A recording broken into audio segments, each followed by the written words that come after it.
Good evening, everybody. Thank you for joining me. Rings of Power just aired its final episode yesterday, and I'm going to be reviewing it from a philosophical perspective.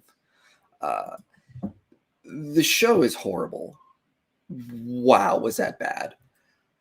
If one of the scripts would have leaked before it aired, I would have thought it was a 4chan prank. Yeah, it's because the dialogue is just so bad. Can you guys hear me? I can't get a signal for some weird reason. There we go. Never mind. So it's so bad. Like I would have thought it was a 4chan prank. That's how bad the dialogues and the scripts are. Like just spoilers for anybody who's listening. I'm going to be giving away details. But wow, very, very bad plot. Galadriel jumps in an ocean, swims hundreds of miles back because she doesn't want to go to Valinor, only to just happen to meet Sauron on a raft that way. And then you just happen to get picked up by Elendil, taking the Numenor. Like, what are the chances? They build up this big thing about this evil sword hilt for several episodes. It only turns out to be a key to unlock a dam. It doesn't activate Mount Doom.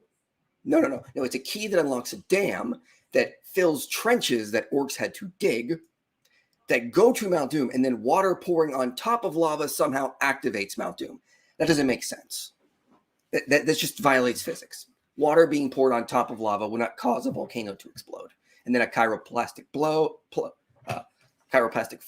and then somehow all the characters survive such a deadly event.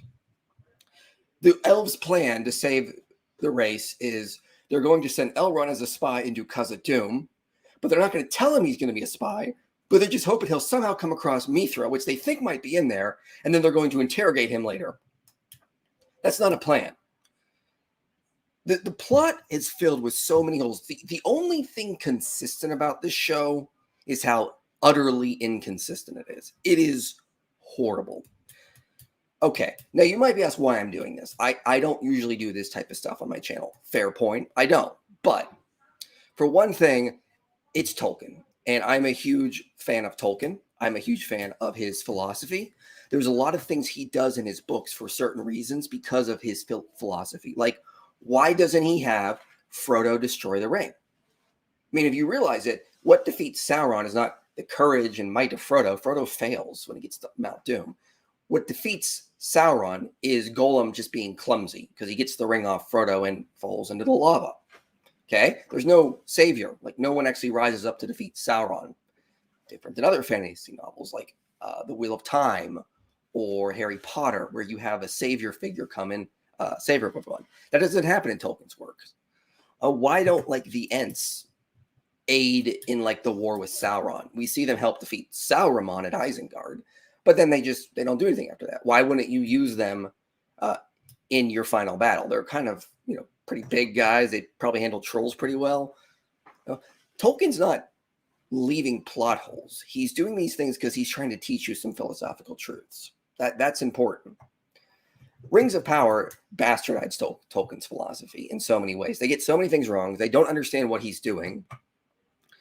And so we're going to be talking a little bit about that. That's why I'm doing this, because I want to talk about Tolkien's philosophy. And I'll answer questions at the end if you have questions about the show, if you have questions about Tolkien's philosophy, why he did things like, why didn't they take the eagles to Mordor? That kind of question. I'll try to answer some of that as well. But I want to talk about Rings of Power a little bit here. But first, I'm going to share my screen here because I want to talk about an article that the showrunners contributed to just I think it was like a little bit about a week ago or something. So the showrunners basically put this article out. This was an interview with them. Okay, in this article, they basically admit they don't understand Tolkien's philosophy inadvertently. This is written by someone who doesn't understand Tolkien, telling us that the show creators, we can trust them because they really like Tolkien, but basically admitting they don't understand Tolkien. Because in this, they say, the spirit of Tolkien is about disparate peoples who don't trust one another and look different from one another, finding common ground in friendship and accomplishing big things, he says. That is the spirit we've tried to put into every single comma and period in the show. When I read that, my gut reaction was, holy crap, they don't understand Tolkien. The spirit of Tolkien is not about different people overcoming their racism and finding common ground and friendship to accomplish big things. You will see some of that in the Peter Jackson films because he sort of takes that theme and sort of inserts it in there, or really makes it more pronounced. You could make a case that this is in the peripheral. If you're reading Tolkien, it could be a theme, but it's on like the outskirts. It's not his central theme by far. And for them to think that the theme of Tolkien is about different people who look different from one another, overcoming that and having common ground and accomplishing big things, shows you they don't understand Tolkien. Remember, the characters don't actually defeat Sauron in The Lord of the Rings. That's important. They don't actually rise up and defeat him. They just get lucky because Golem is there and he clumsily falls in. The spirit of Tolkien, what Lord of the Rings is about, is God. The story is not Sauron versus the West. The story is Sauron versus Eru Ilúvatar, who is the god of Tolkien's world. That is really what it's about, even though it doesn't really mention him. That is what it's about. And you don't have to take my word for it.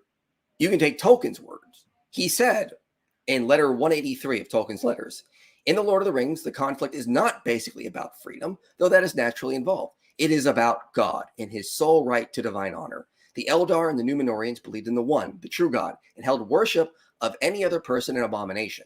Sauron desired to be a god king, and he was held to be this by his servants. If he had been victorious, he would have demanded divine honor from all rational creatures and absolute temporal power over the world. Okay? Tolkien said in letter 246 that Frodo was an instrument of divine providence. Okay? His faith is what animates this, and he's trying, and he says that in the revision, this was consciously a Catholic work. He is trying very hard to teach this. Rings of Power does not capture that at all. And if they think the spirit of Tolkien is about different people coming together who don't trust one another to overcome big things, they don't get it. And they because they don't understand Tolkien's philosophy, that's one of the main reasons why the show sucks, why the show did horribly. Because you're trying to insert something that would be better in George R.R. Martin's world into Tolkien's world, and it just doesn't feel right. So they get a lot of that wrong. The story is about mainly Galadriel and her desperate quest to talk to the manager of Mordor. That's really what it comes across as. She goes to Lindon and she immediately demands to talk to the king. She goes to Númenor and immediately demands to talk to the queen. Everywhere she goes, she demands to talk to the manager. And it's the whole story is her desperate quest to find the manager of the dark forces so she can have a word with him, who just happens to be under her nose the whole time. Calling this. So Rings of Power, $1 billion disaster. Yes, I thought the show writing would at least be good. I thought it would at least be, written like Game of Thrones, just in Middle Earth, but it wasn't even good. It was bad. Like, the writing was just horrible. Like, give me the meat and give it to me raw. There is a tempest in me. Oh, like, these lines are just cringeworthy. There's one line that really drove me crazy. I believe it was in episode 5, where Gil-galad, the King Gil-galad, who comes across as just sort of like the mayor of Lindon. He doesn't come across as this epic Middle-earth king. But he tells Elrond, hope is never mere, even when it is meager. That doesn't make any sense. That's like saying hope is never little, even when it's small. Mere and meager basically mean the same thing. And I will say, look, if you enjoyed the show, good for you. I'm glad that you could enjoy it. I could not. I'm going to probably rant a little bit here, talking about a lot of the problems with it, just to give you my point of view. And next week, I'm going to be releasing a longer scripted video going over Tolkien's philosophy in depth. So let's talk about this. Okay, so I want to talk a little bit about Tolkien's philosophy. So again, why didn't the Ents help in the war with Sauron in the books, The Lord of the Rings? So let's talk about the books here. Okay, why is Tolkien doing certain things the way he's doing it? The Valar send 5 wizards to Middle-earth to help with the war with Sauron. Why not send more? They got thousands of Maiar spirits over there. They could have sent more. They could have sent, 20, 30. They could have sent one of the Valar to help against Sauron. What is it? Orome, I believe, is one of the Valar. He would have, handled Sauron quite quickly and easily. Why does Tolkien write that no one actually can defeat Sauron? Like Frodo doesn't actually rise up and defeat Sauron. Well, the reason is because, as I said, this is a conflict between God and Sauron. It's a conflict between Eru Ilúvatar and Sauron. It is not a conflict between the forces of the West and Sauron. And how God wins in this story is through divine providence. That's important. He sets things in motion so that Sauron will lose to him, because Sauron desired to be a god king. And Tolkien is basically saying that no one can have that right, only God can. So God defeats him through divine providence. So he has certain things set up, like Bilbo spares Smeagol or Gollum. He just happens to be in the right place in the book The Hobbit to find the ring. Then he just happens to pass it on to Frodo. Then Frodo just happens to get good advice from Gandalf and heed it at the right time. Certain things are set up in motion on purpose so that Sauron will lose, not by a victorious character who rises up to defeat Sauron, but just because God had foreordained it in the story. Tolkien's world is not a world like The Wheel of Time or Harry Potter or most of the stories you may enjoy, where some hero, just take something like Stranger Things, the hero 11 rises up to defeat the evil forces like One or Vecna. That's his other name. Lord of the Rings, that doesn't happen. Because Tolkien specifically is very clear. He rejects power as a means to defeating evil. Anyone who sort of rises up in Lord of the Rings to try to take on Sauron through power or glory will lose. No one does that. Okay, remember at the end, they're basically fighting a defensive war for the most part. Forces of Sauron attack, and they have this big battle in the Pelennor Fields. Then Aragorn, instead of trying to come up with a battle tactic to beat Sauron, says, we just can't win. Let's just make a diversion tactic so Frodo might actually win. That's all the Battle of the Black Gate is. It's a diversion tactic. And they believe full well they're probably going to their death. There's no way they can take on Mordor. But they're doing it out of love for Frodo. They're doing it out of love for the West. We're willing to lay down our lives so that we can help Frodo get to Mount Doom, or we can help maybe hold off the forces just slightly a little bit longer. Boromir, for example, succumbs to the ring's temptation, sees himself as this conquering hero who's going to defend Gondor. And because of it, he's doomed. He dies. He repents just before his death, sure, but it dooms him because he gives into the ring's temptation. Rejecting the ring is rejecting power, rejecting glory. No one in Tolkien's world really can rise up and be a hero in the sense that they just need to defeat evil. They want to be this glorious hero for good, rise up and defeat evil. That doesn't happen. It's very much the story of you will never defeat evil. Evil is going to constantly win. And evil in Tolkien's world is a metaphor for sin. This is what philosopher Peter Kreeft says. It's a metaphor for sin. No human can overcome sin. It will always defeat us. That's why we need a savior who is God. Jesus Christ is God. So we have that savior figure. Likewise, that's the same thing in Tolkien's world. No one can rise up and defeat evil. When you can make victories, you do it out of love. So let's go back to the book, The Silmarillion. This is the story of the Noldor elves trying hard to get the Silmarils back from the Dark Lord Morgoth, who is Sauron's boss at this point. Elf lords try to rise up and take on Morgoth, and they keep losing. Then all of a sudden, there's a mortal man named Beren, who falls in love with an elf princess, Luthien. The story of Beren and Luthien. Beren goes to her father, King Thingol, and is like, I asked for your daughter's hand in marriage. We're in love. And of course, Thingol's like, I'm not marrying my daughter to a mortal man. This is absurd. So he says, well, if you manage to steal a Silmaril from the crown of Morgoth, I'll allow it, which is impossible at this point. No one has done it. Beren says that's a small price and sets out to do it. He gets captured by Sauron, him and his companions do, and Luthien senses he's in danger, gets help from this hound called Huon, and they manage to save Beren. Then Beren and Luthien sneak into the fortress Angband.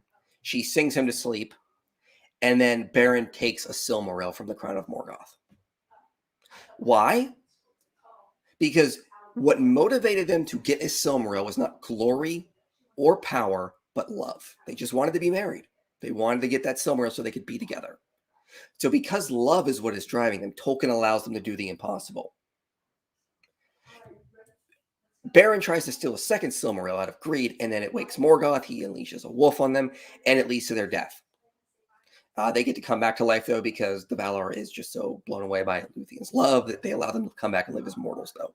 But it's this series of events because Beren tried to steal a second Silmaril from greed or glory that, hey, now things are not going to work out that well. But when they tried to steal the first Silmaril, because it was for love, Tolkien allows them to do it. So in Tolkien's world, if you operate from love, humility, guess what? He'll allow you to do the impossible. If you operate for glory or power, you're going to lose. Evil will always defeat you. No one is able to defeat evil in Tolkien's world just from operating from power or glory, or just to feel like you have the need to be the hero to rise up and defeat the Dark Lord. In Tolkien's world, he's very clear that seat is only reserved for God. He's the only one who can ultimately defeat evil in the world. So that's important. Here, I'll take this down. But yeah, so the show creators do not understand this. Now, the reason why I think Tolkien leaves the Ents out of the final battle with Sauron, or doesn't bring any more wizards. Like, why not? Like, the wizard Radagast goes missing in Lord of the Rings. They don't know what happens to him. So, they sort of like freak out and they're like, all right, we just got Gandalf, basically. So there's that whole issue.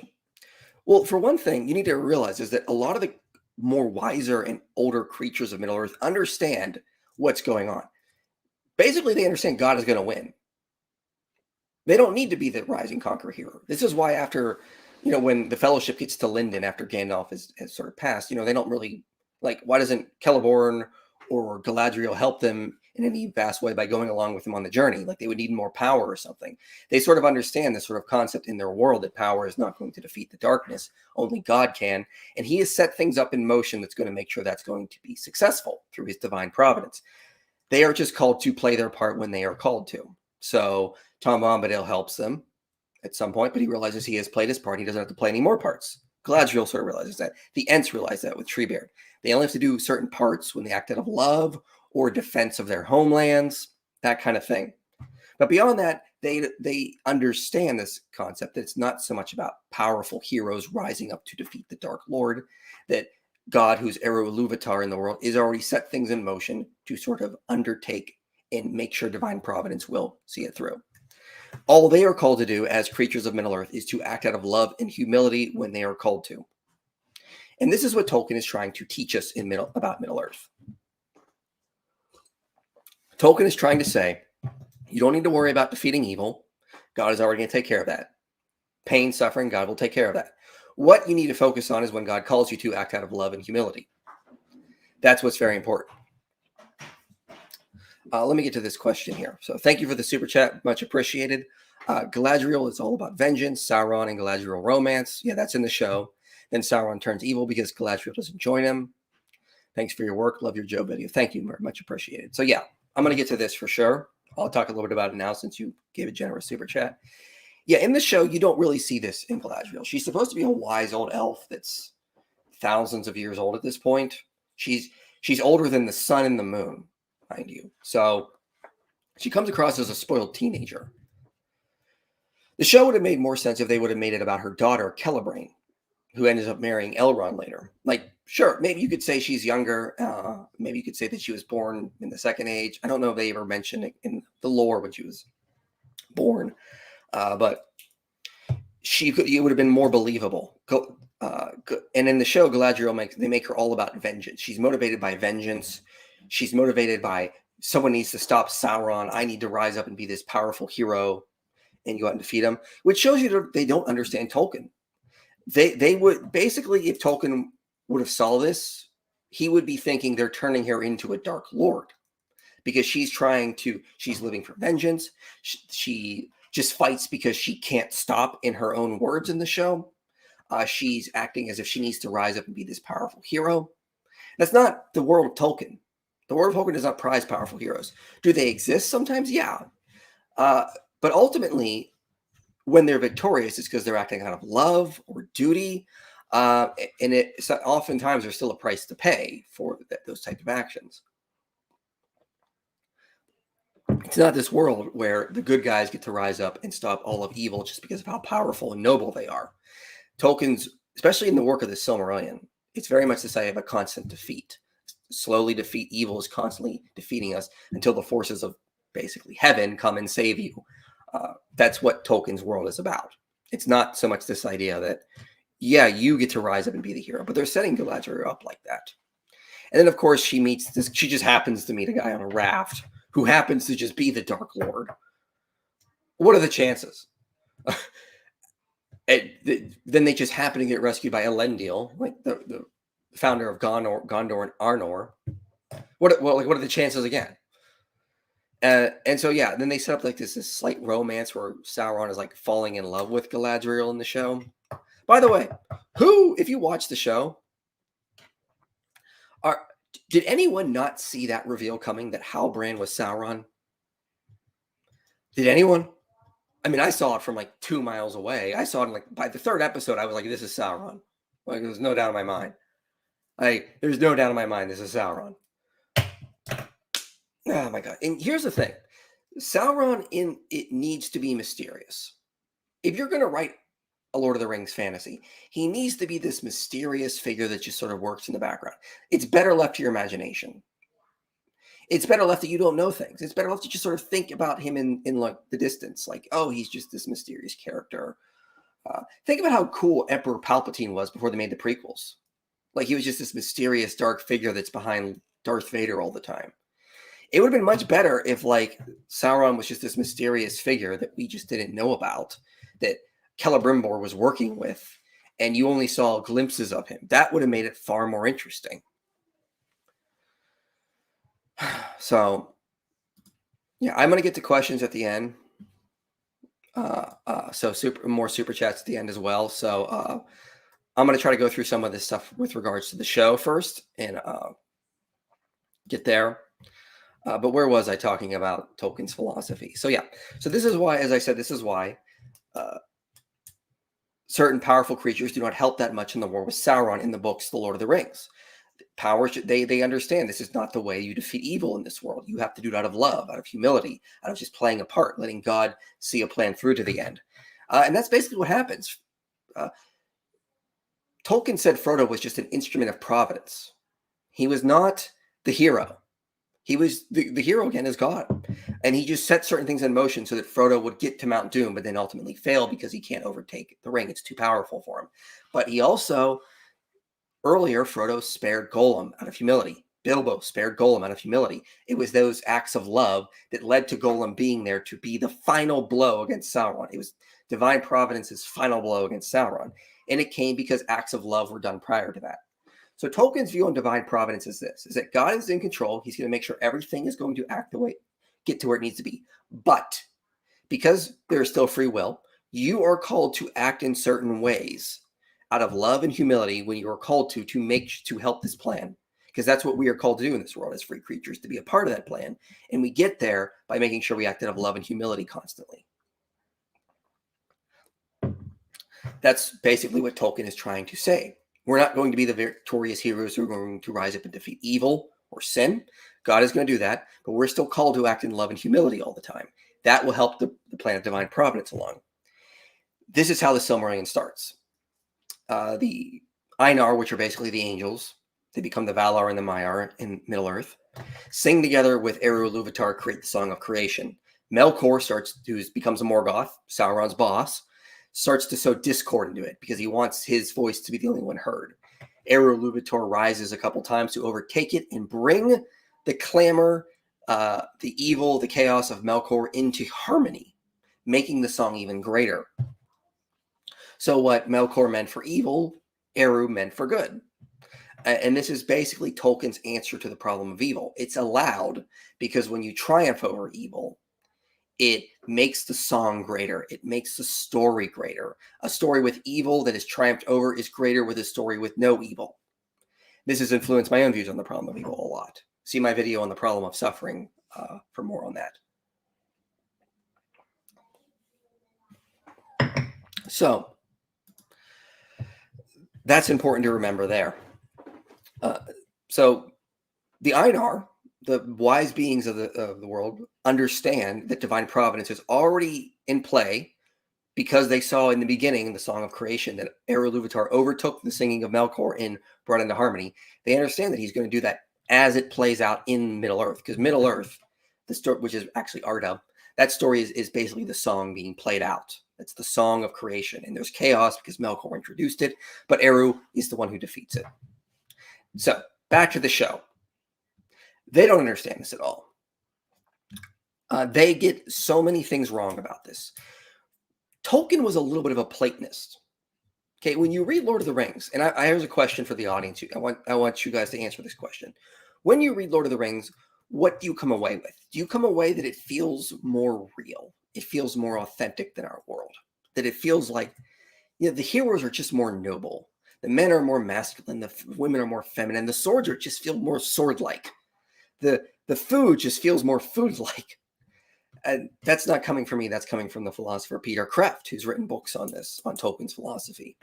That Tolkien was a little bit of a Platonist. He's not writing a world like George R.R. Martin writes. He's writing a world that's supposed to be more real than our world. A world where everything just seems more the way it should be. The villains are more villainous even. The heroes are more heroic in that sense. They're just better. So when I read Lord of the Rings, I kind of sit down going, it just feels like it's a more real world than this one because everything just feels more the way it should be. And Tolkien's doing that on purpose. He's a little bit of a Platonist. He leaves religions out of it. And this is something George R.R. Martin criticized Tolkien on. He's like, why doesn't Tolkien put religions in his world? Well, because that's not what Tolkien is doing. Tolkien says that there's like a faith that just sort of is flowing through everything in Middle-earth. It's a Catholic work. As I've said before. Tolkien said in letter 142, The Lord of the Rings is, of course, a fundamentally religious and Catholic work, unconsciously so at first, but consciously in the revision. That is why I have not put in or have cut out practically all references to anything like religion, to cults or practices in the imaginary world. For the religious element is absorbed into the story and its symbolism. It's very much this idea that there's no religions in the world because everyone is just basically unconscious Catholic, basically. That's kind of what Tolkien is getting at there. But Tolkien creates a more real world. Peter Jackson's films sort of like reduce this a little bit. They make Aragorn like unsure of himself a little bit. They make Faramir more tempted by the ring. In the books, he's not at all. Because it makes more tension. And I can forgive Jackson for that because he did a pretty good adaptation. He captured a lot of what Tolkien was trying to do in other scenes. But in the books, Aragorn leaves Rivendell with the Fellowship with the sword reforged. He's already ready to go out and become the king in waiting, basically. He knows he is from the time. In the movies, he doesn't realize that till like the third movie. But that's what Tolkien is doing. Everyone understands this in Tolkien's world. There's a proper order to things. Men are meant to live in cities, elves in their forests, dwarves in their mines, hobbits in their comfy homes in the Shire. That's very much what Lord of the Rings is about. That is the spirit of it. There's a proper order to things. And the only way you're allowed to break the order of things, it's not for power, not for glory, it's for love. Luthien is allowed to break the order in society to save her love. Arwen is allowed to marry Aragorn because of love, even though, that's breaking the order of things. Elves are supposed to go west, but it's allowed because they're in love. You're allowed to do that because of love. So love is the highest in Tolkien's world, then order, and probably chivalry, traditionalism, that kind of thing. We don't see any of that in Rings of Power. Notice the Harfoot story. So the Harfoot story is basically, they're basically hobbits. They're not allowed to call them hobbits, but they're hobbits. One Harfoot, Nori, is very adventurous, and she just doesn't like Harfoot tradition. She wants to subvert it. She wants to undo it, and she's set up as a good guy. And the Harfoot tradition is set up as something bad. It makes them not care about people. They leave some people behind, even though they say they don't leave people behind. Bad writing there. And she's set up to subvert tradition. And the actress has said this in interviews, that Nori's work is to subvert Harfoot tradition. That is that is demonstrably anti-Tolkienian right there. because Tolkien would not set up tradition of the past, the wisdom of the past, as something bad that needs subverted. He is very clear that when characters abandon the wisdom of the past, that's when they go off the rails. That's when they start turning to evil. Saruman in The Lord of the Rings is basically that character.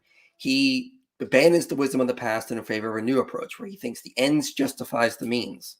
And he says basically this to Gandalf, saying we're going to try a whole new approach. And of course, he turns evil.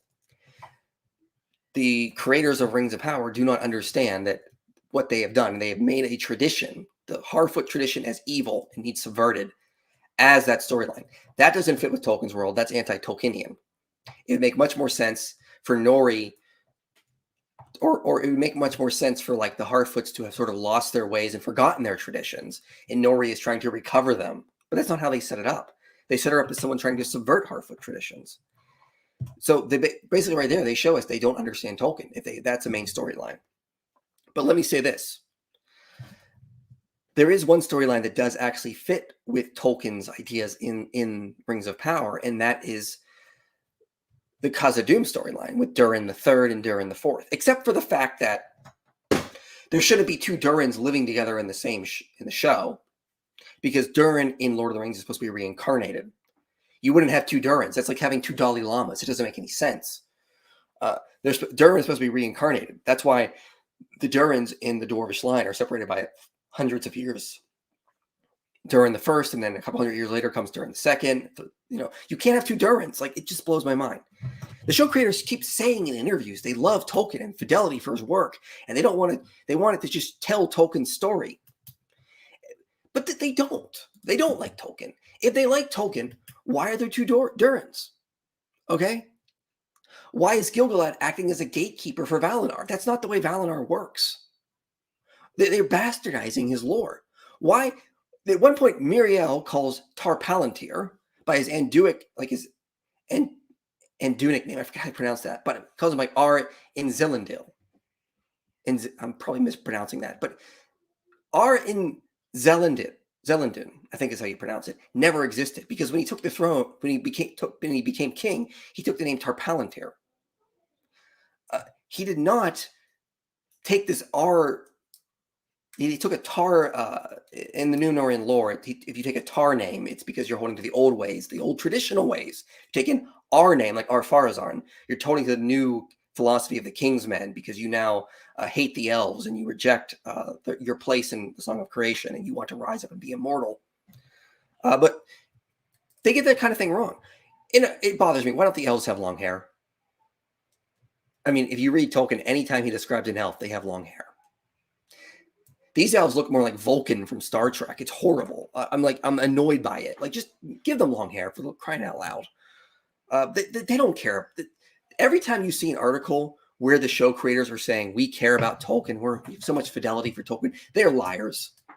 They change stuff so often to fit their need. They bastardize the lore. And other channels have pointed it out, like Men of the West or Council of the Rings, have pointed out how much they bastardize the lore. Get things wrong over and over again. Like their whole Mithril story is just a bastardization of the lore. Thank you for the super chat, Jack. The show never could have been good because the showrunners considered Tolkien to be problematic. It was a miracle Jackson didn't do the same thing. Yeah, I agree to that. However, if you look at interviews with J.D. Payne and Patrick McKay, the show creators, they keep saying how much they love Tolkien. They have such fidelity for Tolkien. They just love his work and they just want to tell his story. They're liars.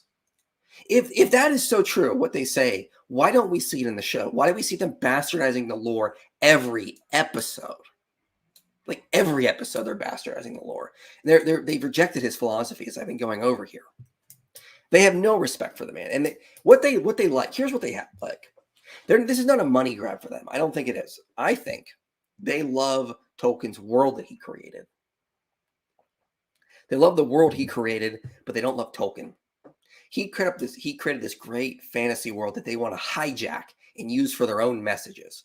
It'd be like if PureFlix, that Christian company, somehow managed to buy Lucasfilms and then use it to make Christian films in there, like where like Luke Skywalker gets saved and becomes a Christian and stuff like they would not love Lucas's vision.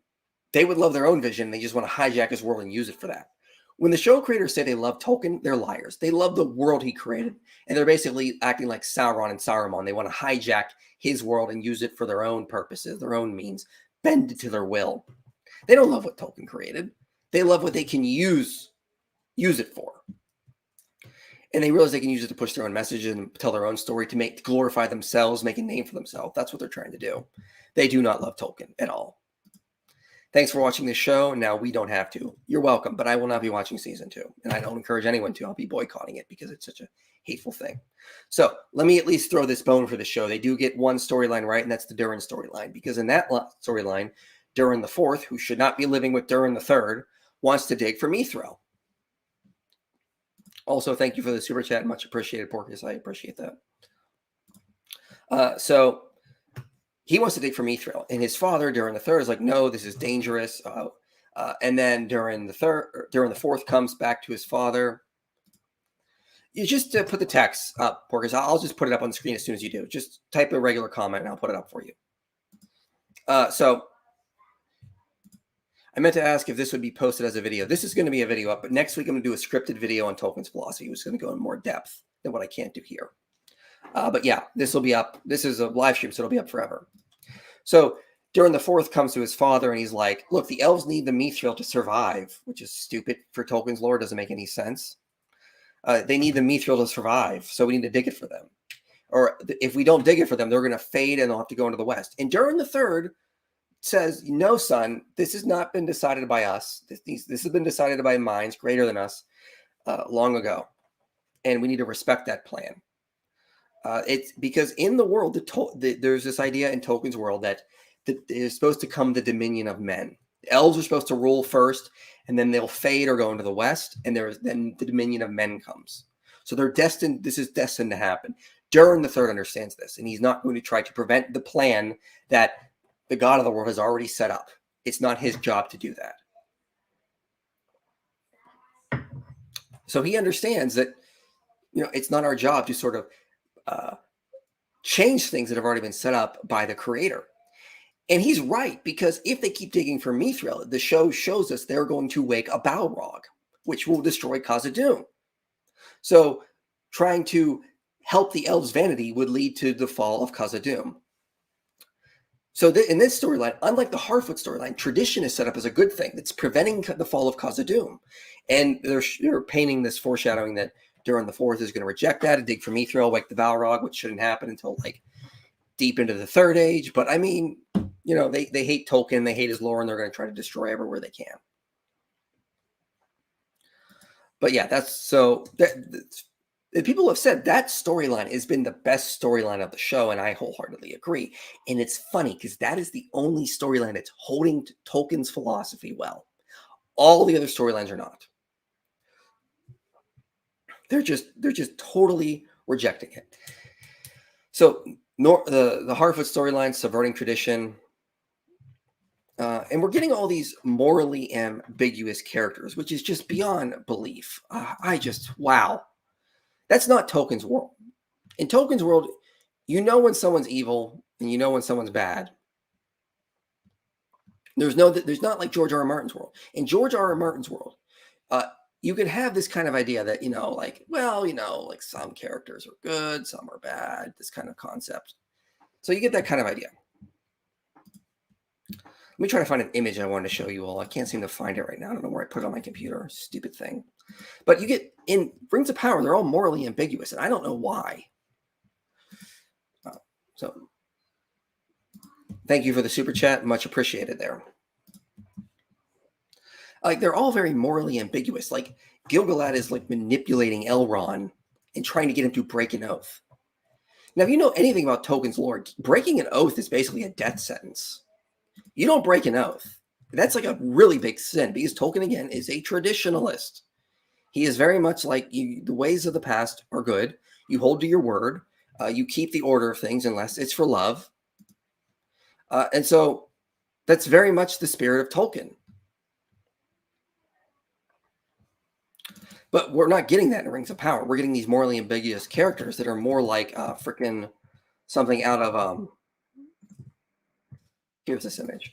It's something like it's more out of like Martin's world, for example. Like where, you know, some people are good, some are bad, short of. That's not Tolkien's world. This is what I wanted to show you guys here.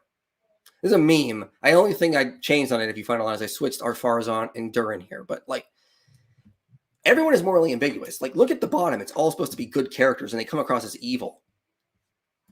Like freaking the Harfoots, they remember they're dead just to laugh at them, and then they do in the show.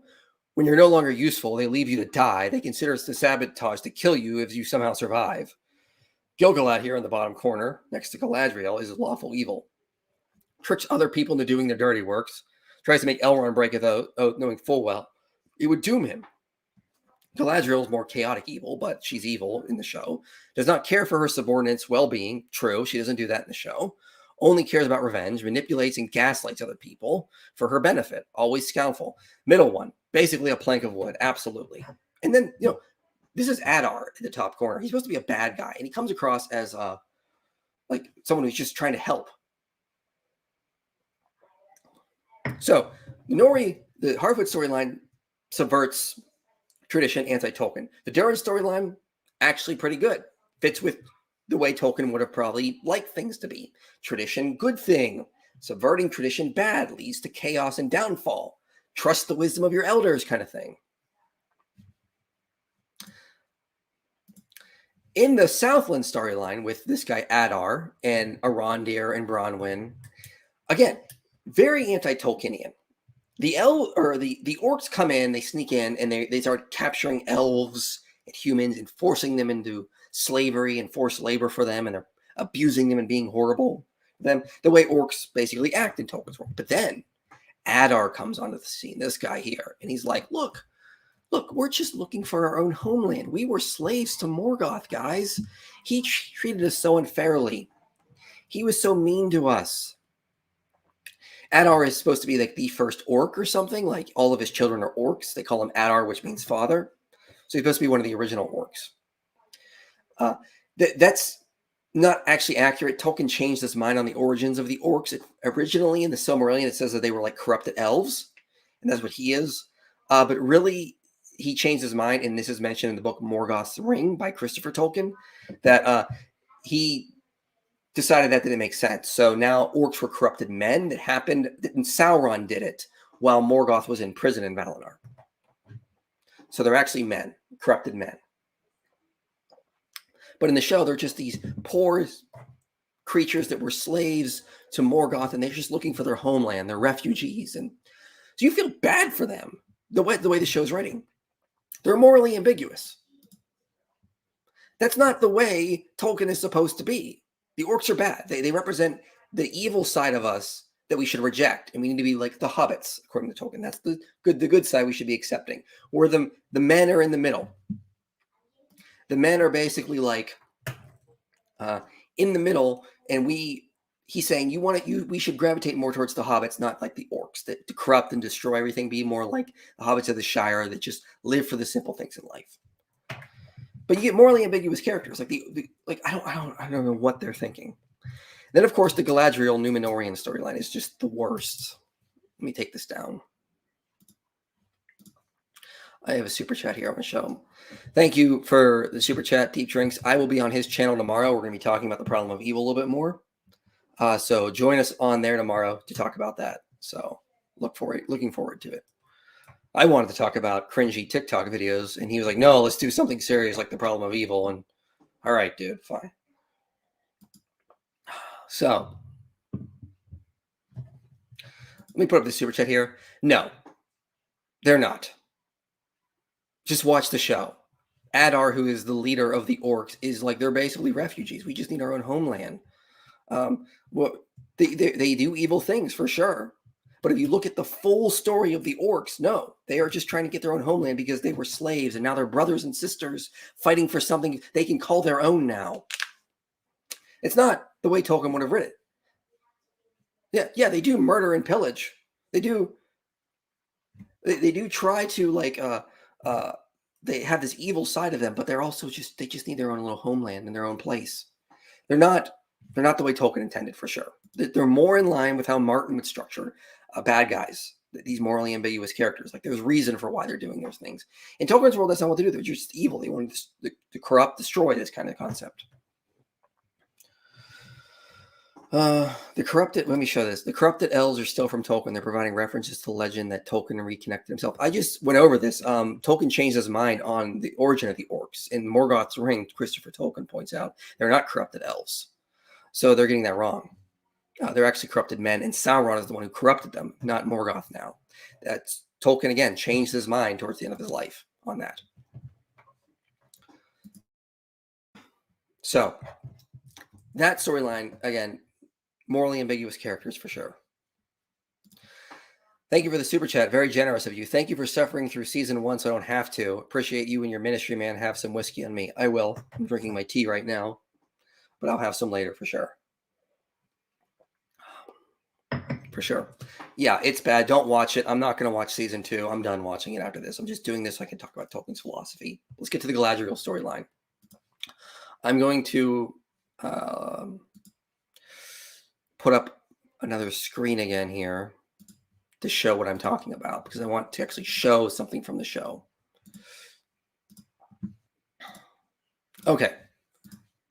So let me go back here to this scene. So first of all, in the beginning, these are just coming across like these elven children are taunting Galadriel for making a ship and then they destroy it while it's in the water for her. And it's like, this doesn't really come across as a time when there's no evil and there are these elven children of Galadriel, like with Galadriel are supposed to be these really good guys. It just comes across as like just human children with pointy ears. This doesn't really come across as like a good Valinor scene. But we get to this scene up here where she's talking with her brother Finrod. And he says, you need to be like the ship that sails. You can't be like the rock that sinks below the water. You got to be like the ship that sails. And she says, but sometimes the light shines in the water just as equally as it shines in the sky. How am I to know which light to follow? And the moment I heard that, watching this, my spidey senses immediately started tingling. I'm like, okay, what are you doing? You're setting up this idea there's ambiguity about what is good in this world. And that is not Tolkien at all. There are no multiple goods. There's only one good. All other paths are evil. We don't see it to the end, but Finrod replies to her basically, sometimes we cannot know until we have touched the darkness. And that's when I lost it. So I was done after that. I was like, yep, this is anti-Tolkien. Okay, first of all, in Tolkien's world, evil does not help you to find good. You don't need to touch the darkness to know what is good.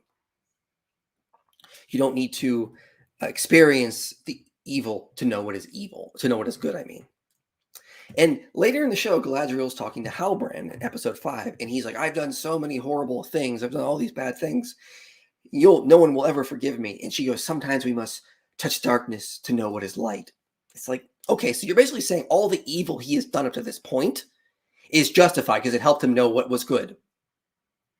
That is not Tolkien. That's not a Christian idea that you have to do evil to know what is good. This is anti-Tolkienian, very, very much so. You don't need to touch the darkness to know what is light.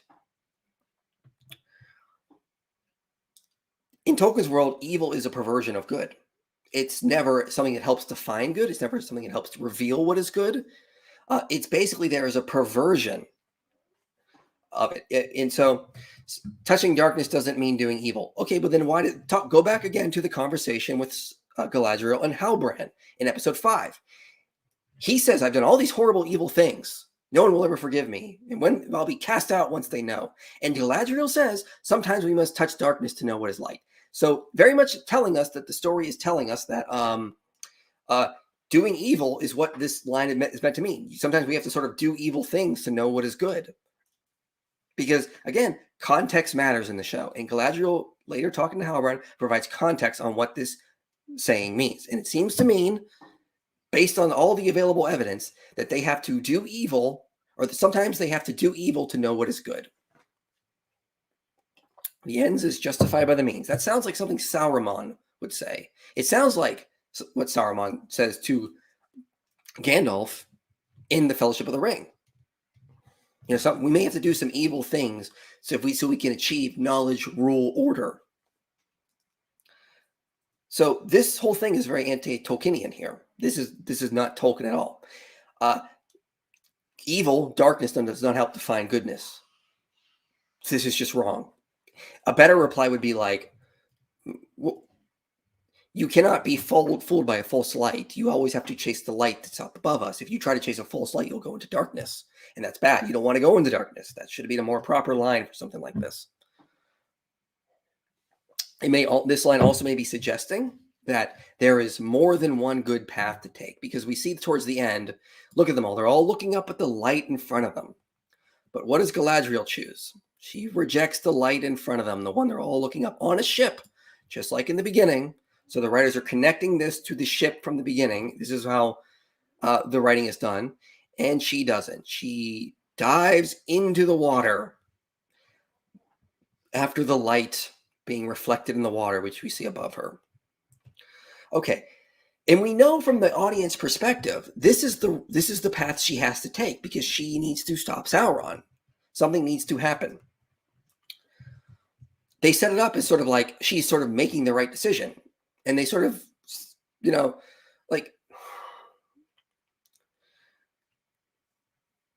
Sauron needs stopped, or like the evil orcs need stopped. And we see this later, because if she did not do this and then go to Numenor and get troops, the orcs would have slaughtered all the people in the Southlands. They basically needed her to go do that to save all these people. She needed to be this rising, conquering hero to save many innocent lives from being destroyed. Here's a good comment. He couldn't say something like always look up or something instead of touching the dark. Yeah, that would have been a better line. That would have been fit more with Tolkien's philosophy there. The fact that he even said sometimes we have to touch the darkness to know what is light is just horrible. That's so anti-Tolkienian. It sounds more like Sauron, or Saruman, basically. Let me read a quote from Saruman in The Lord of the Rings. This is when Gandalf goes to him for help. He goes to him and he's like, I need your help with the ring. And he finds out, this is when he learns he's evil. Here's what Saruman says to Gandalf. A new power is rising. Against it, the old allies and policies will not avail us at all. We may join with that power. It would be wise, Gandalf. There is hope that way. Its victory is at hand, and there will be rich reward for those that aided it. We can bide our time, we can keep our thoughts in our hearts, deploring maybe evils done by that way, but approving the high and ultimate purpose, knowledge, rule, order, all the things that we have so far striven in vain to accomplish, hindered rather than helped by our weak and idle friends. There would not be any real change in our designs, only in our means. In the movies, Saruman is set up as someone who becomes a servant of Sauron. In the books, it's different. He's using it as a ploy to maybe get control or get power, to eventually get the ring and replace Sauron with himself. Sauron is still the enemy of Saruman. But he now is saying, we need to try a new tactic. We need to join with Sauron, secretly be against him. But, this will help us ultimately, because we'll be able to work from the inside and destroy him from within. Because he says our ultimate goal would be knowledge, rule, and order. Maybe deploring evils done by that way. Sometimes to get to good, to get to the ultimate good, we have to touch the darkness. We have to do evils sometimes to get to where we need to be. They're basically telling us in the Rings of Power that they have put the philosophy of Saruman into Finrod and Galadriel. I'm sorry, this is anti-Tolkienian. This is turning Tolkien on his head. Taking things that Tolkien would have deemed as evil and putting them in a good light. And they're setting this up in the show. Galadriel has done some evil things now. She sort of has activated Sauron, but sometimes we have to touch darkness to know what is light. And they're setting this up throughout the show. And a lot of times show writers will do this kind of thing. They'll put out their underlying philosophy early on that you can now see that to sort of guide you through the rest of the show. And I think you'll see more of that, and if they continue to do more seasons of where they have to let all this evil or bad stuff happen.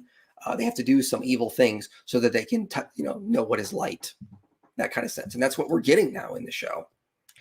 This idea that's very anti-Tolkienian. So what else do I want to talk about? So as I said, Nori's subverting Harfoot tradition. That's bad. They get the Durin storyline right, except for all the lore. The funny thing is the Durin storyline is most in line with Tolkien's philosophy, but it's the one that I think breaks the lore the most. So it's you just can't give us anything. the storyline that gets Tolkien's philosophy right breaks the lore on so many levels. It just boggles my mind. Galadriel moves through. She's basically driven by revenge. Why is she doing it? Because she just can't stop fighting. Sometimes I think the show is trying to capture Tolkien's theme of divine providence. I think they're trying, but they're doing it horribly. I think they understand Tolkien sort of has divine providence flowing through, because it's very clear. This is something Gandalf tells Frodo. It's like, there are other powers other than evil at work in this world. Bilbo was meant to find the ring, and you were meant to have it. So there's this idea in Tolkien's world of divine providence. Thank you, 100 MPG, for the super chat. Much appreciated. If your super chat didn't come through, I apologize. If you had said something, just put it in the chat and I'll throw it up there as well. But thank you so much for the generous donation there. Hopefully I didn't miss any of those. So they understand that Tolkien is doing things like divine providence. Like Bilbo was meant to find the ring. Gollum was meant to be spared. Frodo was meant to have the ring. In the show, this is how they seem to be doing divine providence. It's like a mystical voice people just sort of hear. Like Nori wants to help the stranger because she just feels he's important. That seems to be like her only motivating factor for helping him, which is bad writing. But I think they're doing it because they think they're trying to imbue Tolkien's theme of divine providence in the show. But they're doing it horribly. That's not how the divine providence works in the show. People do things out of love, out of humility, but also because it's practical. Like Bilbo just picks up the ring because, the ring on the ground, I'm just going to take it. It's not because I just had a sense that I was supposed to get this ring, or I just get this sense I was supposed to spare Gollum. No, he spares Gollum because he has pity on him. Frodo spares Gollum because he has pity on him. He acts out of love. He doesn't just have a mystical sense. Isildur keeps hearing these voices about like what he should do. Like he gets himself kicked out of the Sea Gourd because he hears like a mystical voice talking to him. It seems to be the show's way of thinking they're imbuing the show with divine providence, and they're doing it wrong because it's not how it works. That's more like special revelation. You have like these special feelings to sort of do things. And Isildur is just the worst character. In one episode, he wants to get kicked out of the Sea Guard on Numenor so he can go west to study Numenor's sacred traditions. And then in the next episode, he doesn't want to do that. He wants to join the military so that he can help serve Numenor. Well, what were you doing in the first episode? You were serving Numenor, and you wanted to get kicked out so you could go study your own thing. And now in the next episode, you want to serve Numenor? But then in the next episode, he's on a ship with Galadriel, and he's like, I don't care about Numenor. I just wanted to get away. Like, what the?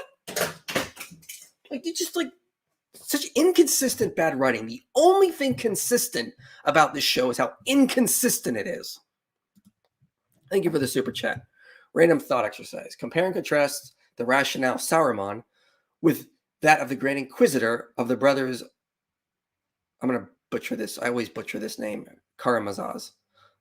Zavs. Apologize. Yeah, this would be a good idea to do. Again, sorry, I'm really bad with pronunciation. I do this all the time. Yeah, I think that'd be a good comparison. Saruman is very Machiavellian, also very Nietzschean. Tolkien rejected Nietzschean philosophy very much. You read any book on the philosophy of Lord of the Rings, if they don't mention Nietzsche, I don't think they know what they're talking about.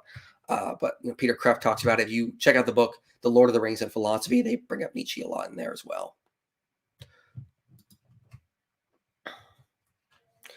Yes, spoilers. I said that at the beginning. Spoilers definitely is a thing going on here, just so you know. But so they seem to be trying to play with divine providence. Like Galadriel says, Halbrand, totes not Sauron, says, why do you keep fighting? And she says, because I can't stop. Like she's sort of just destined to do that kind of thing because, she needs to keep the story going. But that's not how divine providence works in Tolkien's world. They totally butchered how divine providence is supposed to work. A better way that you could have done that is take Nori's storyline. That she's like, I have to help the stranger because I just feel like he's important. I got a mystical feeling somehow. A better storyline would be like, Harfoots are really afraid of strangers and outsiders. And it'd be interesting that if like the stranger fell out of the sky, he just starts following Nori around. And then Nori's like, my people are going to think I've lured an outsider in. I have to sort of like give him a tent and try to get him on his way and help him somehow so that my own Harfoot people don't get mad at me and abandon me because I brought an outsider close by. That would have made so much more sense other than her I just feel he's special and I need to help him nonsense, which didn't make any sense. This is why the writing is horrible in the show. She just needed to help him because she just felt he's special somehow. No, that was bad writing. Divine Providence in Tolkien's world works out of a lot of times love, pity, or pragmatism. Like, Bilbo just finds a ring. He's going to put it in his pocket because you're not going to let something like that go to waste. He spares Gollum out of pity, love, not because I just feel like he might be important later. That's not how this works. So if you have any questions about Tolkien's lore, about his philosophy, about the show, I'll go through and answer some questions now. And we'll go through that. Let me answer this kind of comment here. Righteous indignation, appreciate that. Yes, because Tolkien is very near and dear to my heart. Tolkien's philosophy is very much something that is a guide for my life in a lot of ways when I have to deal with things like evil or trying to find, play. Tolkien's basically saying, like, stop worrying about the big picture. Just enjoy the simple things in life. Don't worry about fame, glory, money. Just enjoy what you have. Know that God is going to take care of everything. Play your part when you're called to. You have to. But just know that, you'll find true happiness if you just accept your part in the song of creation. Just accept who you are, what you were called to be. And that's what Tolkien's philosophy is about. And the show is just bastardizing that and ruining it. And I'm done. I'm not watching the next couple seasons. The sayings are silly, just bad writing. The sea is always right. The mom drowned, I was thinking they had to say. The sea is always right. There's a lot of this kind of junk. Bigger than feet, more cringe. Yeah, I cannot imagine an Oxford scholar, J.R.R. Tolkien, writing, the sea is always right. Like, just this horrible line. Like, even George R. R. Martin was like, didn't even do something stupid with his pirate type people, his sea people, the Greyjoys. They use things like, what is dead may never die in the book. That kind of stuff. But yet, yeah, utterly bad writing across the board. Oh my goodness. My favorite line is, hope is never mere, even when it's meager, which they say twice in the show. Like, it's like, people are not stupid, they're just dumb. That's what that is saying. It's such a stupid line. Who is the stranger? Oh, it's totes not Gandalf. Don't you know? It's totally not Gandalf, guys. But it's totally Gandalf because they keep putting Gandalf's words from the books in his mouth. Follow your nose. That's actually from the movies. But they keep putting Gandalf lines in his mouth. So he's probably Gandalf. It would make more sense if he was one of the Blue Wizards because they show up in the Second Age. They may make him one of the Blue Wizards. One of the Blue Wizards has a nickname called East Friend, and he is going east to Rune. So maybe he's East Friend. I don't know, but it seems like he's Gandalf. The show creators wanted to throw so much nonsense, so much stuff into this show because they wanted to make it grand and epic. And they'll do things like, they'll say things like they're trying to hold to Tolkien's like lore, they're trying to be hold to his fidelity, and they're putting like the Balrog in. The Balrog is not supposed to come to like the Third Age, but they're putting him in anyway. There was an article that just came out, I think, a couple of days ago that I was angry about. It's this article here. The Rings of Power writers react to 5 fan criticism of the show, and they respond to things like, they respond to something like, why don't the elves have long hair? And they go, Tolkien never specifically said every elf had long hair. Yeah, but anytime he writes about an elf, he's got long hair. Anytime the hair is described, it's long. And they don't care. Like, they also have said in other interviews, like with Entertainment Weekly, like Tolkien specifically said that the hobbits didn't do anything remarkable until the end of the Third Age, but we just felt like it couldn't have been a Tolkien show without the hobbits. So you actually don't care what Tolkien said. You just want to take as much as you can from his works and throw it into your monstrosity of a show, so you can try to make it epic as possible. That's why the Balrog is showing up, because they want to make it as epic as possible. They want to take as much as they possibly can and put it in there because, they want to make a name for themselves. They want to make this epic show that will show how wonderful their storytelling is. And they deserve all the criticism they're getting because they have said things like, we feel like if this was a book, it could sit on the shelves next to Tolkien. They've called their work a Tolkien epic. They said they're writing the novel Tolkien never wrote. BS. First of all, if you're going to tell us it's going to be that good, you better make sure you deliver. And if it is not as good as Tolkien would have written, it deserves every little bit of criticism it has gotten, and it will be getting, because it is god awful. So let me look at some questions here. Thank you, much appreciated. Sorry, I'm trying to go back and look through because I got a bunch of comments while I was ranting there.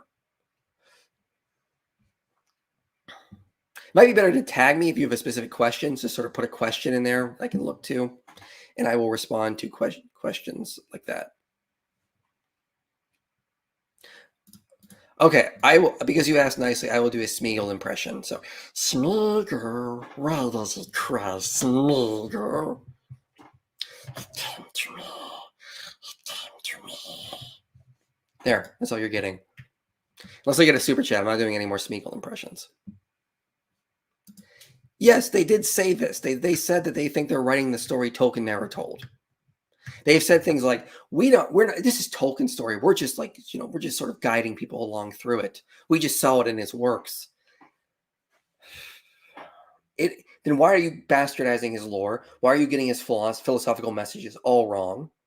Why are you getting all this crap wrong? I mean, like, if you actually cared for Tolkien and had such fidelity for his work, why are we not seeing that on the screen? Actions speak louder than words. I have heard of a theory that Sauron was inspired by King Solomon. Any thoughts on that? I have not seen that in any books I've read. I don't know if that's accurate. I know Peter Kreeft has not said that. From what I get, Sauron is a Nietzschean Ubermensch. Nietzsche believed like the old ways were done. We could no longer rely on traditional Christianity. And we must rise to become an Ubermensch. This is a superior man who makes his own values, his own purpose, can make his own morality. He forges his own will, his own purpose, the will to power. That's an Ubermensch. So that's Sauron. Sauron rejects his place in the song of creation, and he becomes an Ubermensch. And so he wants to rise, become a god king, bend the world to his will, will to power, will to dominate. And of course, the characters beat him not by asserting their will to power, but by rejecting the will to power. They reject the One Ring. The ring represents Nietzsche's will to power. They defeat Sauron. They help defeat Sauron by rejecting the will to power and realizing that they cannot rise up to defeat him. They just have to play their part in creation. Thank you for the Smeagol impression. Yes, precious. Yes. But yeah, that's generally what it is. What did you think of the Halbrand reveal? I was so unemotionally involved. I'm like, yeah, we know. I mean, it was probably the best acting I've seen in the show thus far, the best cinematography. It was actually the thing that was probably the least boring in the whole show. My wife even thought that, who's not a huge hardcore Tolkien fan like me.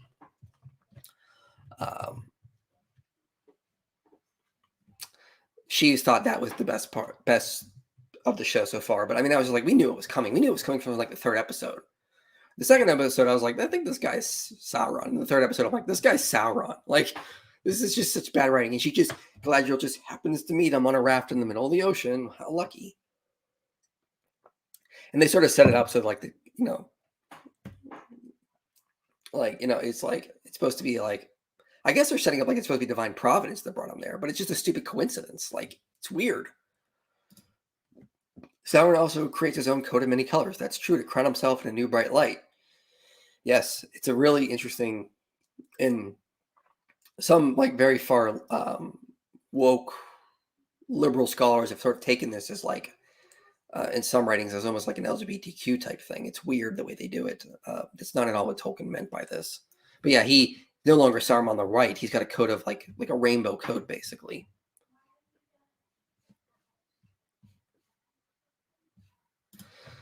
I thought it was interesting how they did even a serpent pattern with Halbrand and Galadriel. I'm not really seeing that.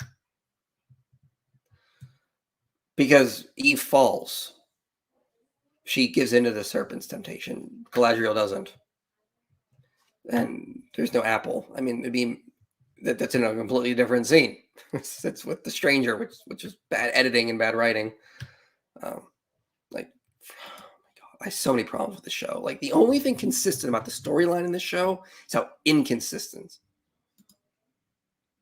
Why are there so many magnets on your fridge? Because I have a daughter and she puts stuff on the fridge. So there. Tolkien's grandson wanted his own fame from his legacy. Well, they didn't do a good job. I mean, they did a horrible, horrible job.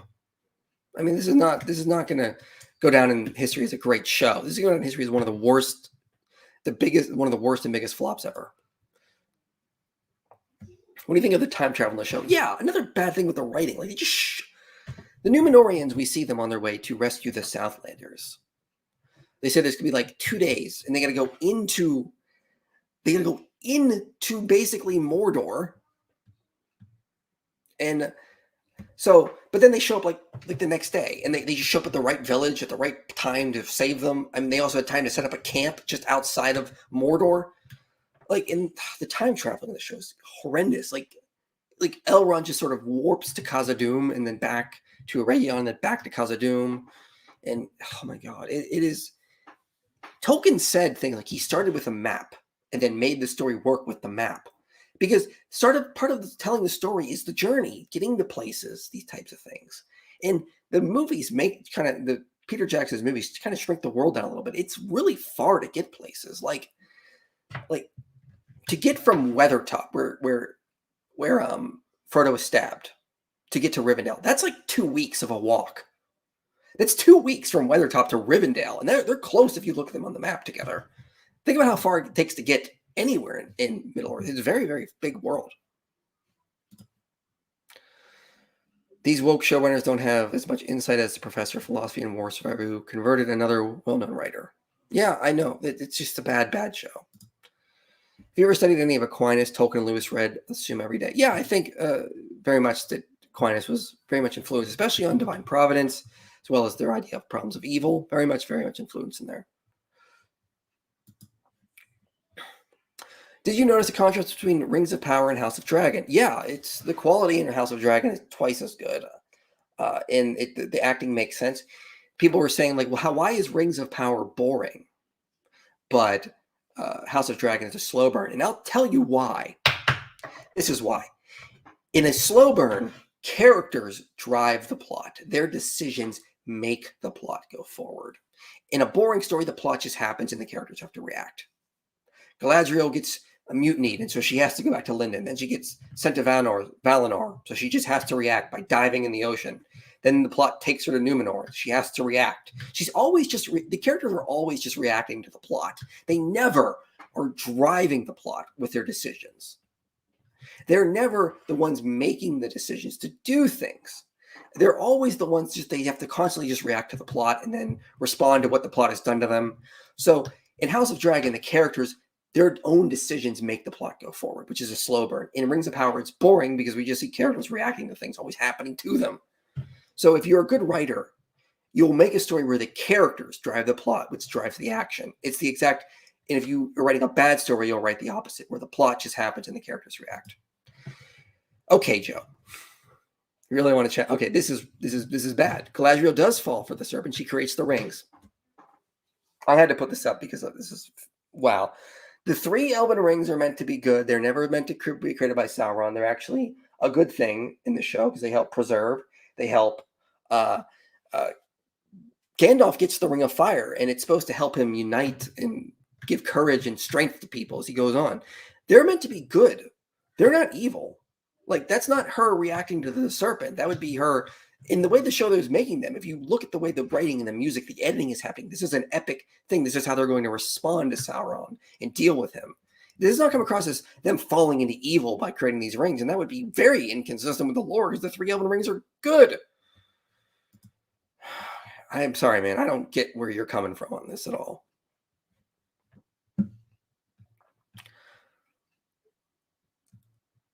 Where was I here with comments? I'm going to go through a couple more. If you have super chats, I'll put them up now. Appreciate all the super chats that have come in. Time jumps really do suck, yeah. I have not, so I apologize. I have not read that.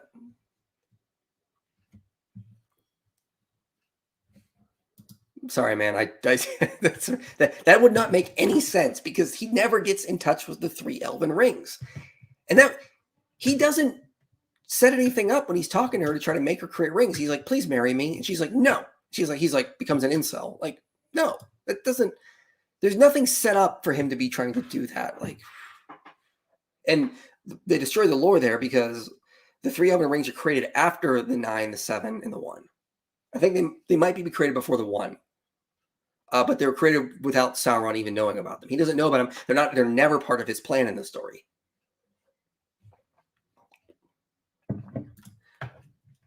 Yeah, I really wanted them to be wrong.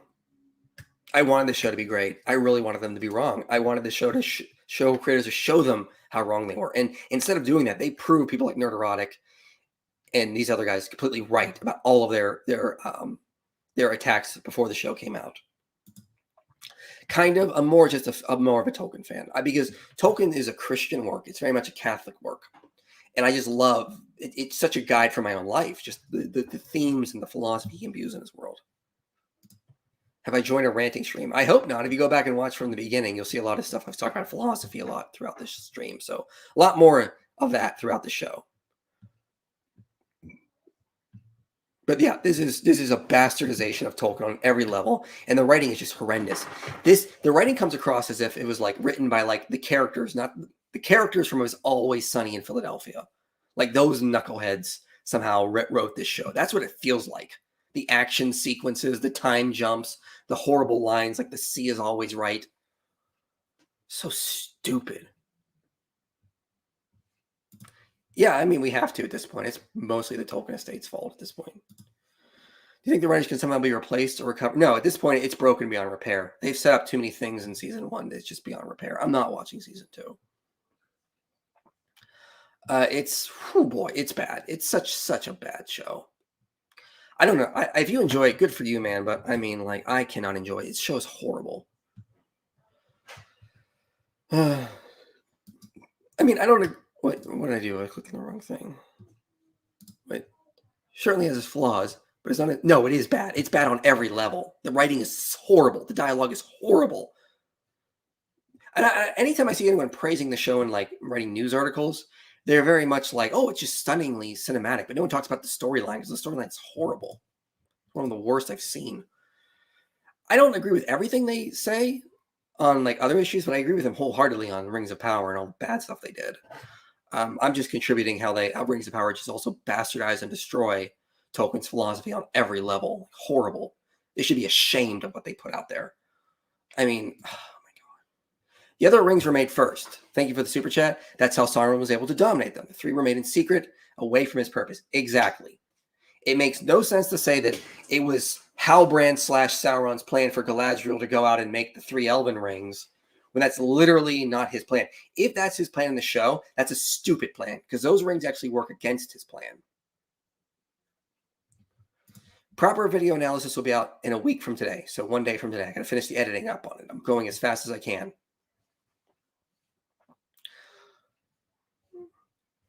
So with that, I've been going for a little while. I'm probably going to wrap up here unless there's any more super chats. I'm also out of water, and that's typically when I stop because my voice will start cracking a lot if I don't. Why would Sauron deceive Galadriel into making the rings if he is going to forge the One Ring and rule them all? Why would he need that if he's going to do it anyway? Exactly. Here's the thing, though. The only thing consistent about the writing in the show is how inconsistent it is. That very well might be the case because the show writers it's so bad. Like, again, just watch a Isildur storyline. He first wants to get out of serving Numenor so he can go west and study their history. And then in the next episode, he wants to serve Numenor in the army. Then in the next episode, he doesn't care about Numenor. He just wanted to get away. Make up your mind. Like Galadriel, is this insufferable Mary Sue who manipulates and gaslights people constantly. And then all of a sudden she's walking around, she does things like, I'm going to torture all the orcs in front of you, Adar, and you'll watch them. And she's like, I just can't stop fighting and I'm always out for revenge. And then in the next episode, she's talking to Theo and she's like, don't let such dark thoughts in your heart. It's just like, what are you talking about? You're such a hypocrite. Like in one episode, she's this evil teenager out for revenge, and in the next episode, she's talking with Theo, and she comes across this wise old elf who understands revenge is wrong and killing orcs is wrong, and those are dark thoughts. It's like the only thing consistent about this show is how inconsistent it is. It's trash, but at least it's pretty trash. I mean, yeah, but I hated the Numenorian costumes. They're horrible. The scales, oh my gosh, it just looked bad. I have checked out Rings and Realms. I disagree with everything they said. Well, not everything, but a lot of things. And I don't think that, no, I don't agree with a lot of their analysis. I definitely do not agree with their analysis on a lot of things. All right. So appreciate everyone coming for this. I will be going to be posting another video in a week. It's scripted that will cover a lot of these aspects on Tolkien's philosophy as well. And I'll be citing scholars like Joe Kraus, Peter Kreft, a lot of people who've written. I'm not going to cite Tom Shipley, though, because I don't agree with a lot of his analysis on Tolkien, actually. He seems to think Tolkien is more Manichaean. I don't think so. But I think Peter Kreft better understands Tolkien's philosophy than Tom Shipley does. And I don't think Rings and Realms fully understands Tolkien's philosophy either. I recommend books like the Peter Kreft books on it, as well as a great book called Lord of the Rings and Philosophy, which is a bunch of different authors contributed to, which I think really captures Tolkien's philosophy well. But thanks everybody for coming out. Yeah, they have messed up the entire timeline. They've messed up the entire writing for the story. It's god-awful writing. It's god-awful dialogue. I don't know how anybody can defend it. I mean, I feel like it's written by like a fifth grader writing Tolkien fan fiction. It's horrible. Absolutely horrible. Another super chat. Appreciate it. The rings the elves made are not evil, but the rings craft was the problem of the knowledge of it. Yeah. They kind of got this knowledge from Sauron how to do it, and that was the problem. But they made these good rings to preserve and help and aid life, and that was a good thing. And that's why Gandalf has the Ring of Fire. It's very important because Círdan gives it to him and says, this will help you so much. Saruman becomes jealous of that. Thanks everybody for coming. I'm going to close up the stream. If you have any questions, be sure to reach out to me. You can reach out to me on my Patreon, patreon.com/inspiringphilosophy. I have more videos coming out. My next one will be on Tolkien.